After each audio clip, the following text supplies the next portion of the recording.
America Israel के बीच समझौता हुआ, मिडिल ईस्ट में सीज फायर हो गया, जंग खत्म हो गई। लेकिन नेतन्याहू बहुत बेचैन है। नेतन्याहू को तो बस जंग चाहिए है। जंग होती रहेगी, कुर्सी सलामत रहेगी, जेल जाने से बचा रहेगा। इसीलिए हर एक कोशिश कर रहा है नेतन्याहू कि कैसे भी करके अमेरिका और ईरान का समझौता टूटे, जंग दोबारा से शुरू हो। इन्हीं सारी कोशिशों में एक बार फिर से इजराइल की सेना ने वो हरकत की है जिसका खुलासा खुद ईरान की तरफ से किया गया है कि अगर इजराइल ऐसी हरकतें जारी रखेगा तो इजराइल को हम पलटकर जवाब जरूर देंगे। बेंजामिन नेतन्याहू और इजराइल की खुफिया एजेंसी मोसाद पूरी कोशिश में लगे हुए हैं कि कैसे भी करके कोई साजिश रची जाए, ईरान को एक बार फिर से जंग के मैदान में लाया जाए।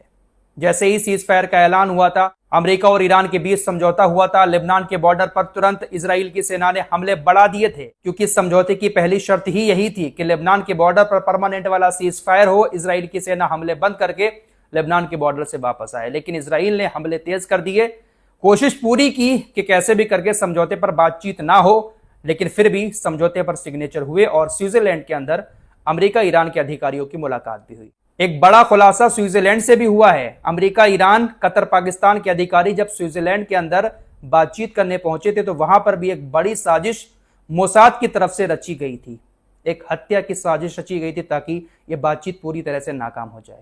इस पर बात करेंगे, लेकिन आज की सबसे बड़ी खबर यह है कि एक बार फिर से स्टेट ऑफ हॉर्मुज में तनाव देखने को मिल रहा है, क्योंकि आज फिर ओमान के पास एक जहाज पर अज्ञात प्रोजेक्टाइल से हमला हुआ है। समझौता होने के बाद ईरान ने स्टेट ऑफ हॉर्मुज को पूरी तरह से खोल दिया है। स्टेट ऑफ हॉर्मुज से गुजरने वाले किसी भी जहाज से ईरान अब टोल टैक्स भी नहीं वसूल रहा है। हालांकि आईआरजीसी ने यह जरूर कहा है कि अगर आपको अपने जहाज इधर से गुजारने हैं तो हमसे पहले परमिशन लेनी होगी। अगर आप परमिशन नहीं लेंगे तो आप जहाज नहीं गुजार सकते। हम जो रास्ता आप लोगों को देंगे उसी रास्ते से आपको अपने जहाज गुजारने हैं। पिछली रिपोर्ट में ही आपको बता चुका हूं कि इजरायली मीडिया की तरफ से ऐसा प्रोपेगेंडा फैलाया जा रहा है कि ईरान अभी भी जहाजों को रोक रहा है और टोल टैक्स भी वसूल रहा है, लेकिन यह खबर पूरी तरह से गलत है। ईरान ने कहा है कि हम किसी भी जहाज से अब टोल टैक्स नहीं वसूल रहे हैं और आने वाले 60 दिनों तक नहीं वसूलेंगे।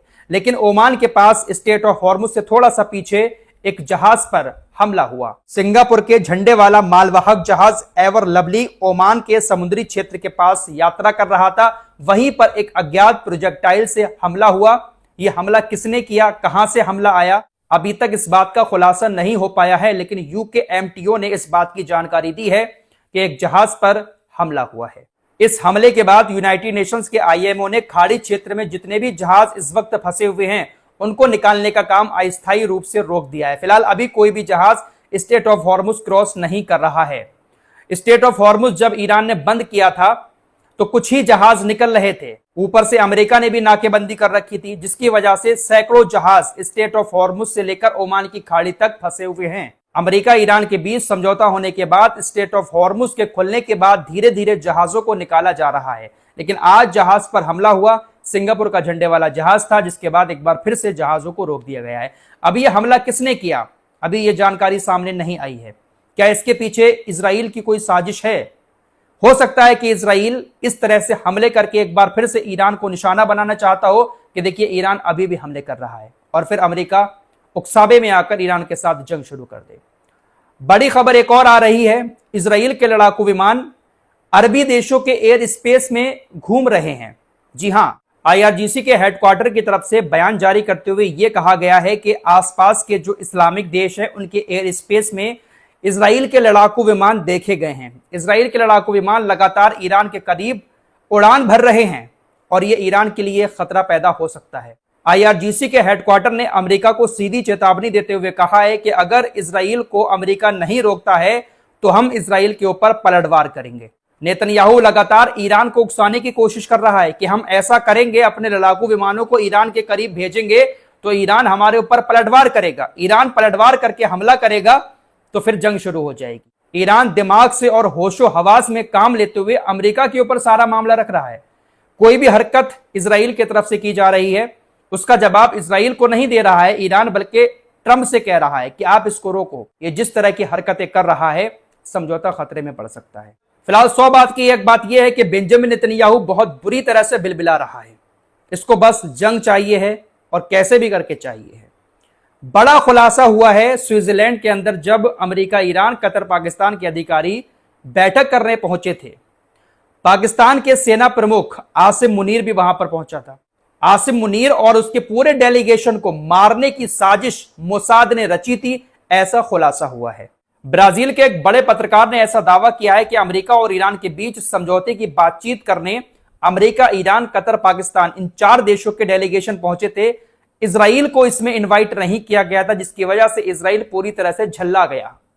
मोसाद ने साजिश रची कि पाकिस्तान के आसिम मुनीर को मार दिया जाए, क्योंकि पाकिस्तान बिचौलिया देश था, इसीलिए पाकिस्तान के सेना प्रमुख को मारने की साजिश मोसाद रच रहा था। लेकिन आखिरी वक्त में पाकिस्तान के डेलीगेशन को इस बात की जानकारी मिल गई, जिसके बाद पाकिस्तान ने इजराइल को एक धमकी भरा मैसेज भेजा, जिसके बाद मोसाद ने अपना प्लान कैंसिल कर दिया। वरना आसिम मुनीर को मारकर स्विट्जरलैंड के अंदर हो रही बातचीत को नाकाम करने की कोशिश मोसाद कर रहा था। ब्राजील के पत्रकार ने दावा किया कि पाकिस्तान ने इजराइल को जो धमकी भरा मैसेज भेजा था वो इतना था कि अगर आपने हमारे डेलीगेशन को हाथ लगाने की भी कोशिश की तो इजराइल को दुनिया के नक्शे से मिटा देंगे। यह मैसेज ओमान के जरिए हो सकता है कि भेजा गया हो, ऐसा दावा ब्राजील के एक पत्रकार ने किया। जब पाकिस्तान ने इस तरह का धमकी भरा मैसेज इजराइल को भेजा, उसके बाद मोसाद ने अपना ऑपरेशन बंद कर दिया। ऐसा कहा जा रहा है कि मोसाद ये ऑपरेशन बेंजामिन नेतन्याहू के ऑर्डर पर चला रहा था। बेंजामिन नेतन्याहू ने ही आदेश दिया था कि ऐसा करो जेनेवा के अंदर, ताकि बातचीत नाकाम हो जाए। फिलहाल जब ये दावा सामने आया ब्राजील के पत्रकार का, तो एक पाकिस्तान के अधिकारी की तरफ से बयान आया कि ऐसा कुछ नहीं था, हमारे नेताओं को कोई धमकी भरा मैसेज नहीं आया था, यह दावा गलत किया जा रहा है। स्विट्जरलैंड की सुरक्षा एजेंसियों ने या पाकिस्तान अमेरिका की सुरक्षा एजेंसियों ने ऐसा कोई भी हमारे डेलीगेशन को मैसेज नहीं दिया था कि आपकी जान को खतरा है। पाकिस्तान की तरफ से अब ऐसा कहा जा रहा है, लेकिन बड़ा दावा ब्राजील के पत्रकार ने किया, शायद ये वहीं पर मौजूद था। कोई बड़ी बात भी नहीं है, मोसाद ऐसे ही ऑपरेशन चलाता है, कहीं पर भी किसी को भी अपना एजेंट बना देता है और किसी भी जरिए ऑपरेशन को अंजाम दे देता है। फिलहाल बेंजामिन नेतन्याहू इस वक्त पूरी तरह से बौखलाया हुआ है, कैसे भी करके ईरान को उकसा कर ईरान के खिलाफ साजिश रच के एक बार फिर से मिडिल ईस्ट में जंग चाहता है।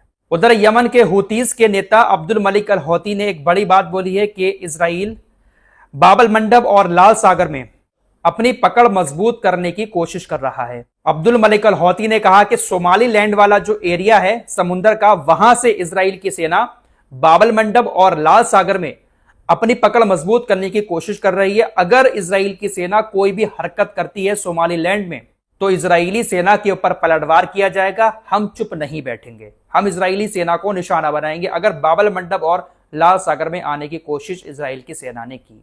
खबर तो ऐसी भी आ रही है कि इजराइल अकेले हिजबुल्लाह को खत्म नहीं कर पा रहा है, तो इजराइल और अमेरिका मिलकर सीरिया के साथ हिजबुल्लाह को खत्म करने की कोशिश में लगे हुए हैं।